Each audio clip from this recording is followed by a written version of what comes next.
सुप्रभात बच्चों, आप सभी का शिक्षक हब चैनल में स्वागत है। आइए आज कक्षा 8 के चतुर्थ पाठ प्रहेलिका के प्रश्नों को हल करते हैं। सर्वप्रथम मौखिक प्रश्न। प्रश्न नंबर 1, निम्नलिखितानां पदानाम् उच्चारणं कुरुत। निम्नलिखित पदों का उच्चारण करें। मकारो अन्ते, को अस, बलिष्ठो अस्मि, भीमो अस्मि, दन्तैर्हीन, गुणस्यूति समृद्ध, स्वच्छाच वदनं, द्रष्टुमिच्छन्ति, स्वच्छन्दगामी नारदो अपि। प्रश्न नंबर 2, मातृभाषायाम् एकं प्रहेलिकां वदत। कराए कि मातृभाषा में एक पहेलियाँ बोलें। तो बच्चों, हम लोग पूर्व कक्षा यानी 7वीं कक्षा में 5वां चैप्टर है प्रहेलिका। उस पहेलिका को हम लोग बोल सकते हैं, जैसे है न तस्यादि, न तस्यांत,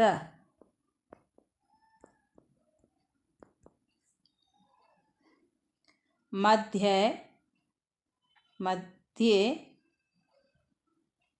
यतस्य तिष्ठति, मपाप अस्ति,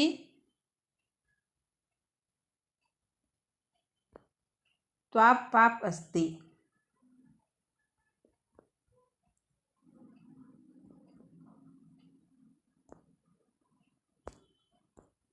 यदि जानासि तद वद।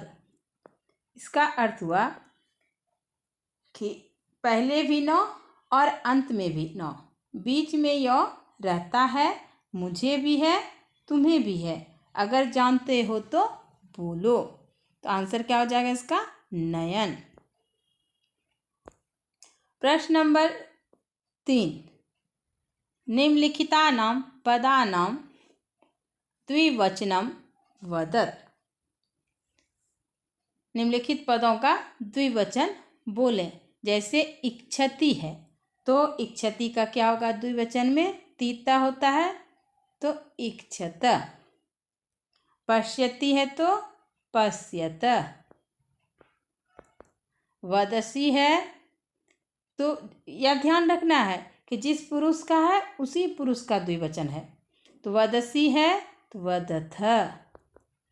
आगच्छामि है तो आगच्छाव।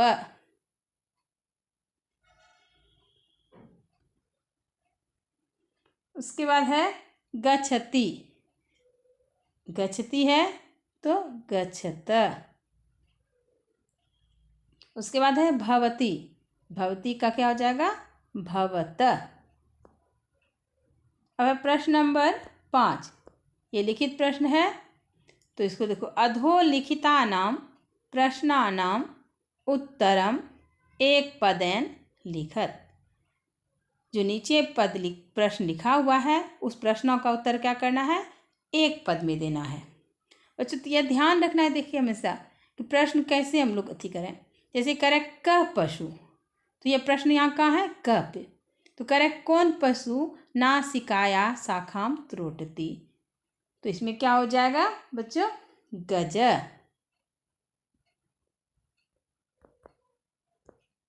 हाथी क्या करता है? सूंड से जो है वही उसका नाक है, वही सूंड है, उसी से क्या करता है? शाखा को तोड़ता है। अब है ख नंबर। कह रहा है जना। तो प्रश्न कहाँ है? कस्मिन पे। जना कस्मिन स्वमुखम पश्यन्ति। तो लोग अपना मुख किसमें देखते हैं? तो दर्पणे। ग नंबर करा है कि जना पादयो किम धारयन्ति। प्रश्न यहाँ किम से है तो क्या हो जाएगा? उपान। उपान का क्या होता है? जूता। भीमसेन न क्रीदश आसीत। तो क्रीदश क्या हो जाएगा यहाँ पे? बलिष्ठ, शक्तिशाली था वह। कः महाकाय अत्र वर्णित। तो यहाँ क्या हो जाएगा? गज, विशाल शरीर वाला था वह हाथी। अब है कः जनप्रिय, लोगों में कौन प्रिय था, जनप्रिय? तो राम। अब है प्रश्न नंबर 5। 5 कह रहा है कि अधोलिखितानां प्रश्नानां उत्तरम पूर्ण वाक्य में। अभी एक पद में दिए, अगले प्रश्न को इसमें क्या करना है? पूर्ण वाक्य में लिखना है। करेक्ट क नंबर, कस्य राज्यम सर्वश्रेष्ठम। बच्चों देखो यहाँ पे हमेशा पहले भी चैप्टर में बताया कि यहाँ सिर्फ कस्य के बदले में राज्यम वही रहेगा, सर्वश्रेष्ठम वही है। सिर्फ कस्य के बदले में क्या लिखेंगे? रामस्य, रामस्य राज्यम। इसको पूरा उतारे या ना उतारे यही होगा, सिर्फ कस के बदले में रामस। प्रश्न जिसमें रहे, जैसे प्रश्न षष्ठी विभक्ति में है तो यहाँ भी क्या किया? षष्ठी विभक्ति रामस हो गया। सर्वश्रेष्ठम आसीत।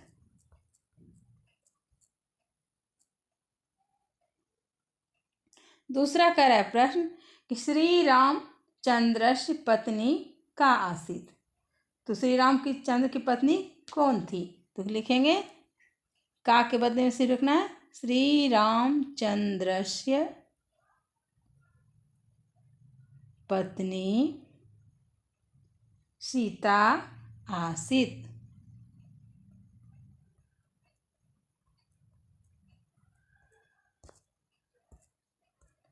ग नंबर, गजात भिन्न क। तो गजात भिन्न लिख लेंगे क मेघवत श्याम आसीत। तो कह के बदले में क्या हो जाएगा यहाँ पे? गज। तो गजात भिन्न, इसमें रटने की आवश्यकता नहीं होगी, सिर्फ यह ध्यान रखना है कि प्रश्न क्या कह रहा है, उसके बदले में आंसर है। गज मेघवत श्याम अस्ति। पादरक्षक केशाम भक्षणम करोति। तो क्या होगा यहाँ पे? पाद केशाम के बदले में सिर्फ लिखना है सिलाया। तो पाद रक्षक सिलाया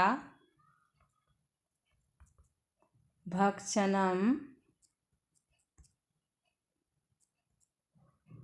करोति।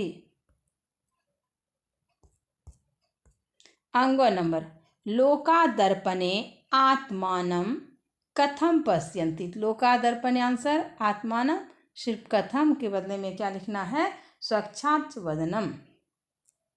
लोका दर्पणे आत्मानं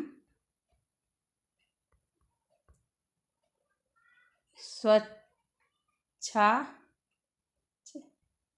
वदनम पश्यन्ति।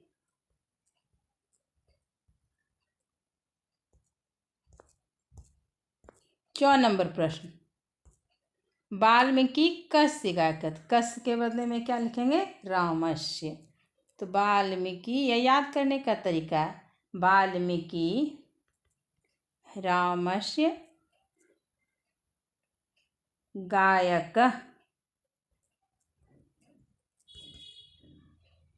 आशित।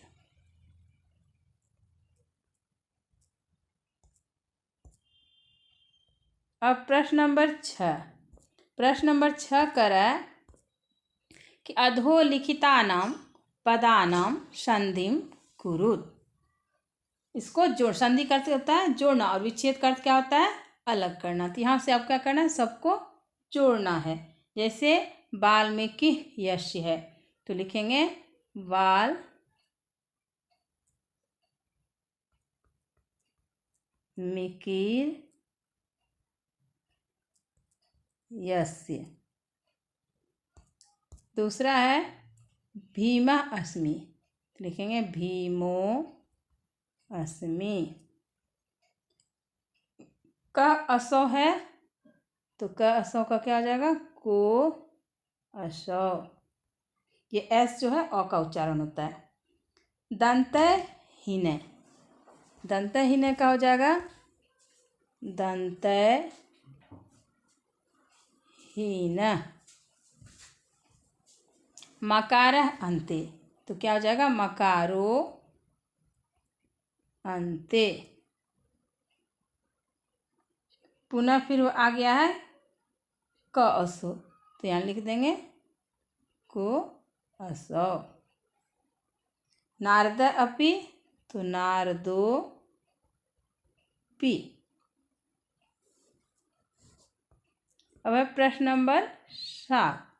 प्रश्न नंबर 7 कह रहा है कि मंजूषाया उचित पदानि चित्वा वाक्यानि पूरयत।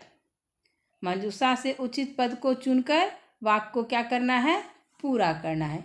जैसे क नंबर का है महाकायो न, क्या हो जाएगा यहाँ पे, पर्वत।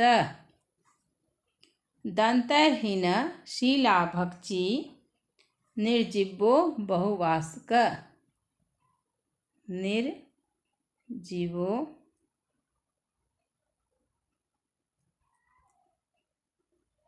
ग नंबर में क्या होगा, डैश नौचो रामचंद्र, तो यहाँ क्या हो जाएगा, सीता वियोगी।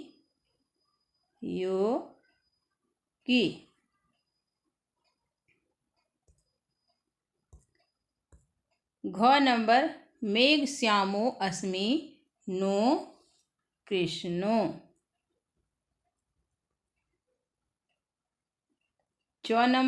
अंगो नंबर तत्र आत्मान ही पश्यन्ति खिन्न।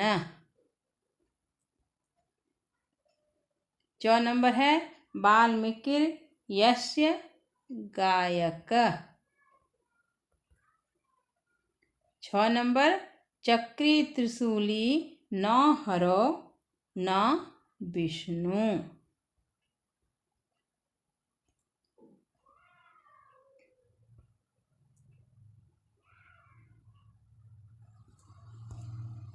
प्रश्न नंबर 8 करा अधोलिखित पदानां बहुवचनम लिखत। ऐसे गच्छत एक वचन बहुवचन, तो यथा में दिया हुआ है चलती है तो चलंती।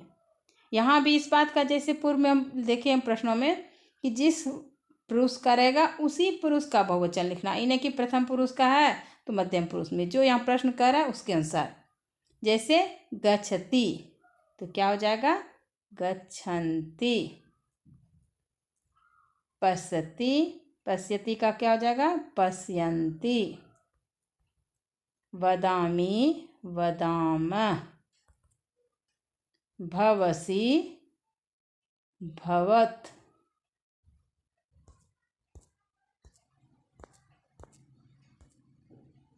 तिष्ठामि तिष्ठाम। इच्छति इच्छन्ति। नमामि नमाम।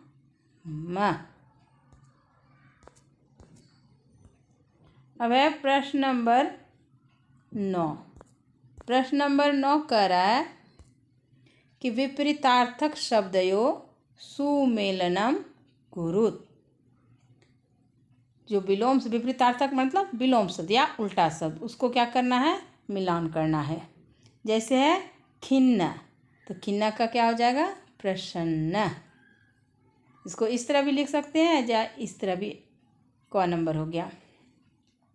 निर्जीव, निर्जीव का क्या हो जाएगा, सजीव। रुदंती, रुदंती का क्या हो जाएगा, हसंती। आदि है तो आदि का अंत। कृष्ण है तो कृष्ण का धवल। और बहुभास्क है तो बहुभास्क का अल्पभास्क। यहाँ पे ज नंबर। अब है प्रश्न नंबर 10। प्रश्न नंबर 10 कह रहा है कि अधोलिखितानां शब्दानां लोट लकारे रूपम लिखत। जो पद नीचे दिया, शब्द दिया हुआ पद कहते हैं, नीचे जो शब्द दिया हुआ है उसको लोट लकार के रूप में लिखना है। जैसे लट लकार दिया हुआ है उसको परिवर्तन करके लोट लकार, जैसे यथा में पठती है तो पठतु, उसी तरह पश्यति तो क्या हो जाएगा पश्यतु, गच्छत तो यहाँ पे गच्छता क्या हो जाएगा गच्छताम,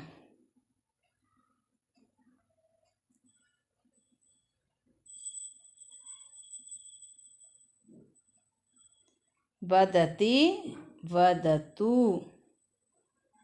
भवन्ति तो यहाँ हो जाएगा भवन्तु, तिष्ठति है तो तिष्ठति का क्या हो जाएगा तिष्ठतु,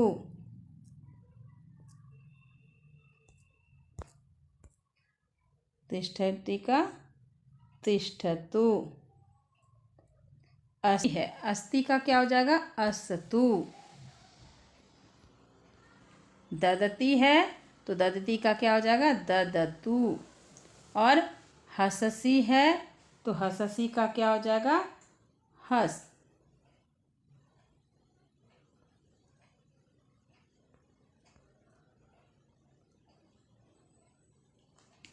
बच्चों लोट लकार का सूत्र है कि तू ताम अंतु, ही या अ तम तो, आनी आव आम। अब अगला प्रश्न है, अगला प्रश्न कह रहा है कि मंजूषायां केषांचित् वस्तूनां नामानि सन्ति पार्श्वे तेषां स्वामिनः अपि निर्दिष्टा उदाहरणानुसारं किं कस्य इति निर्दिशत। कह रहे मंजूषा में जो है वस्तुओं का नाम दिया हुआ है, बगल में उसके स्वामी भी निर्दिष्ट किया हुआ है। उदाहरण के अनुसार क्या करना है, किसका है ये निर्देशित करना है। जैसे यथा में दिया हुआ है ऐसा कर्तरी रघुवीरस्य, दूसरा में क्या होगा इदम, क्योंकि पुस्तक क्या है नपुंसक लेंगे इसलिए इदम हुआ इसके लिए, और यहाँ किसका है तो राजीवस्य। तीसरा नंबर कह रहा है कि लेखनी, लेखनी स्त्रीलिंग है इसलिए इसका क्या हो जाएगा इयम, और लेखनी किसका है शिलाया, शिला का। 4 नंबर गृहम क्या है नपुंसक लिंग इसलिए इसके लिए क्या होगा इदम, इदम का अर्थ होता है यह।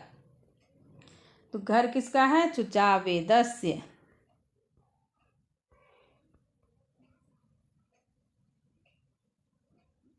उसके बाद है 5वां नंबर, 5वां नंबर कर है घटी, तो घटी क्या है घड़ी क्या है स्त्रीलिंग इसलिए इयम, यह किसका है तो अनीताया।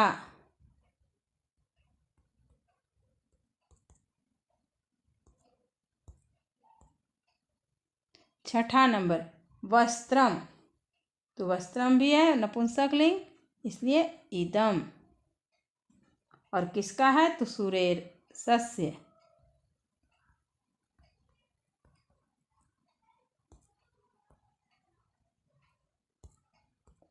7वां नंबर उपनेत्रम, तो उपनेत्रम का क्या हो जाएगा एतत्,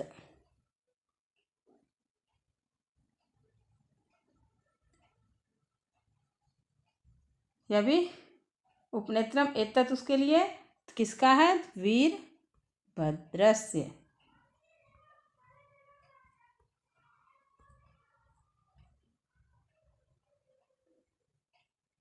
अब 8 नंबर, 8 नंबर कह रहा है आम्रानी, तो यह एक वचन था उपनेत्रम, इसलिए एतत्, और यह बहुवचन है तो एतानि।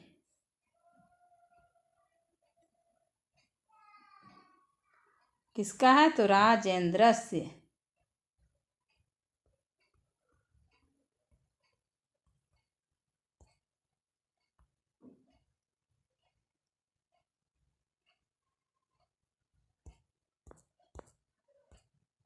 अब है अंगुलीकम।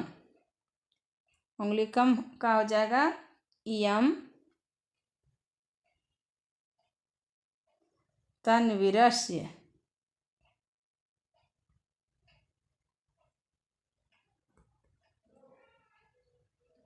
दसवां नंबर है घट। घट का क्या हो जाएगा एतत्। एक घड़ा आया एतत्, और किसका है तो रमेशस्य। बच्चों पूरे प्रश्नों का हल हो चुका है।